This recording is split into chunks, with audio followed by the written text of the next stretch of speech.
time for part two. So after that, Noplien Dyamight calls Pedro's house. And it's more attempts to try to make this seem like real life. With Noplien Dyamight not knowing how to talk on the phone. And yet again, the movie fails. Yes, people can be bad talking on the phone. But no one is this bad on the phone in real life. People who love Noplien Dyamight say it's how real life is. I'm sorry, but this movie has no clue on what real life is about. No one in real life acts like Noplien Dyamight or any of the characters in this movie. The next day, Noplien Dyamight asks Pedro where he has been. He says he was sick or something. I couldn't understand what the fuck he was saying. Then Noplien Dyamight tells him that the popular girl said no. And he already knew that. So he asks out the interesting girl. And she gives him a note and it says yes.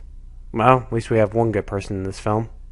Then Noplien Dyamight gets upset with Pedro because he'll be alone for the dance. Yeah, so it doesn't matter if Pedro is by himself at the dance as long as Noplien Dyamight has a girl. What a great main character we have here. So Pedro says to Noplien Dyamight that he should send a girl one of his drawings.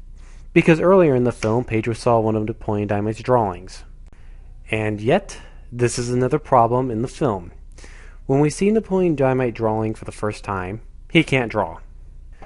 So when he does draw a picture of a girl he wants to ask to the dance, he gives it to her mom. The girl he wants to ask to the dance opens it, and he can't draw her either. Now, that joke might have worked if we had not seen his first drawing. You can't write.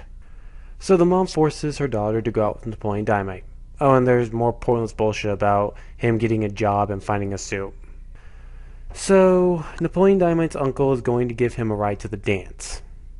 But he has to make a stop and try to sell something to someone. Oh yeah, Noplien Dyamight's brother, father, and uncle are trying one of those get-rich-quick schemes. So Noplien Dyamight's uncle says he'll be back in 1 minute. But it takes longer and Noplien Dyamight has to get to the dance by stealing his uncle's van and picking up his date. No, I'm sorry, that might make for a good comedy. Instead, he starts running. Then he gets picked up by two Latinos who are riding a lowrider. I'm not making that up. He goes to pick up his date and meets the dad. The dad sees the car, shuts the door in Noplien Dyamight's face, and he goes to the dance alone. No, I'm sorry. That's the one who wasn't a dumbass would do. Instead, he picks up his date, and they're riding a lowrider to the dance. Again, it's funny because it's out of place. So they get there, and Noplien Dyamight's date ditches him. Can you blame her?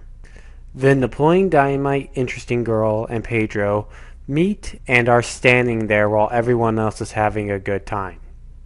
We get more really pointless scenes, and we get more bad dialogue from all three of them. And now we come to the last third of the film, and I'm sure it can't get any worse.